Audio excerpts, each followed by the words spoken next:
Hey friends, if you wish to disable integrated graphics card on your Windows computer, then please watch this video. But before this, you really need to know this thing that you should have a dedicated graphics card, and that dedicated graphics card should be a stable and a good one. Because otherwise, if you disable the integrated graphics card, it will shift your system to the default display, and that will be very problematic. Search for Device Manager in the Windows search bar and open Device Manager.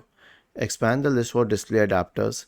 Now, as you can see, one is the NVIDIA GeForce RTX Ti laptop GPU, which is understandable that it is a dedicated one.